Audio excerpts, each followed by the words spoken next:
Television ইন্ডাস্ট্রিতে এক আকাশের নিচে সিরিয়ালটির কথা মনে নেই এমন দর্শক খুব কম আছেন।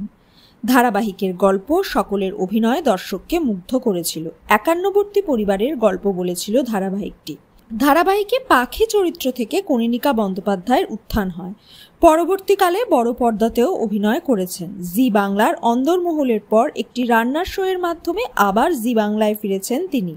এবার ব্যক্তিগত জীবন সম্পর্কেও জানালেন। বর্তমানে সুরজিৎ হরির সঙ্গে সুখী ঘরকন্যা সাজিয়েছেন।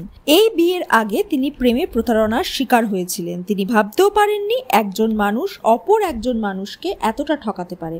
একটা সম্পর্কে সময়, টাকা, এনার্জি সবকিছুই ইনভেস্ট করা হয়। প্রেমিককে বিয়ে করারও ভাবনা ছিল তার।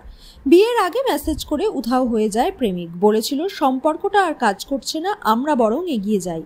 তারপর মুম্বাইতে প্রেমিকের সঙ্গে দেখা করতে গিয়ে কনীনিকা জানতে পারেন সে অনেক আগে থেকেই একজনকে ডেট করত। তবে সুরজিতের সঙ্গে বিয়ে করে তিনি খুবই সুখী। তার স্বামী নিজেই তাকে এসে প্রপোজ করেছিলেন। এক প্রকার হাইজ্যাক করেই তার স্বামী তাকে বিয়ে করেন। মজা করে অভিনেত্রী বলেন, সুরজিৎ হয়তো অনেক মেয়েকেই প্রপোজ করেছিলেন, তার মধ্যে অভিনেত্রীও ছিলেন। তবে তার আগে তিনি তার মা বাবাকে জানিয়ে দিয়েছিলেন তিনি আর বিয়ে করবেন না। ব্রেকআপের পর ছোট পর্দার পাখি কোনো ছেলের সঙ্গে কথা বলতো না। তখন ভাবতো ছেলে মানেই গন্ডগোল, আবার ঝামেলা, প্রেম তো নয়ই। তবে সেই 5 বছর তার খুব ভালো সময় কেটেছিল। তার কিছু কিছু ভালো বন্ধু ছিল, বেড়াতে যেতেন, খেতে যেতেন, মাকেও সঙ্গে নিয়ে নানান জায়গায় গেছেন। তারপর সুরজিৎ আসে তার জীবনে হঠাৎ করেই। তিনি অবশ্য তার স্বামীর কাছে কৃতজ্ঞ, ইউনিভার্সকেও ধন্যবাদ জানিয়েছেন।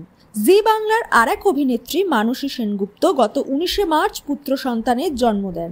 1 মাস পরই ছেলেকে নিয়ে আবার হাসপাতালে ভর্তি হন। প্রচন্ড কাশি হয়েছে গোল্লার। এমনিতেই ভালো আছে, তবে ঠান্ডা লেগেছে। গোল্লা নাকি গান শুনতে খুব ভালোবাসে। মা মাসিরা গান গাইলে ফ্যালফ্যাল করে সেই দিকেই তাকিয়ে থাকেন। মানুষে গাইতে শুরু করলেন অচ্যুতাম কেশবাম কৃষ্ণ দামোদরাম, আর ছেলেও তার দিকে তাকিয়ে আছে। জি বাংলায় আজ আছে বৈশাখী উৎসব। সেই সময় স্টার জলসা 1.5 ঘন্টা ধরে সাজিয়ে রেখেছেন নতুন নতুন চমক। আজ দেখানো হবে চিরসখা সিরিয়ালে স্বতন্ত্র পরিবারের বৌদি তার বোন এবং পরিবারের বাকিদের সঙ্গে জন্মদিন পালন করবে। তাতে অভিমান হবে কমলিনীর, শুরু হবে ভুল বোঝাবুঝি। এবার কি তাদের মধ্যে দূরত্ব বাড়বে নাকি কাছাকাছি আসবে? গৃহপ্রবেশে আদ্রিত ফিরে পাবে তার পুরনো স্মৃতি। শুভলক্ষ্মী আদ্রিতের ঘনিষ্ঠতা দেখে কি করবে মোহনা? আবার কি কোনো নতুন ঝড় উঠবে শুভলক্ষ্মী আদ্রিতের জীবনে? পরশুরামও পিছিয়ে নেই। পরশুরাম আজকের নায়ক ধারাবাহিকেও থাকছে নতুন চমক। 1.5 ঘন্টার টিআরপির লড়াইয়ে কে জিতবে, জি বাংলা নাকি স্টার জলসা?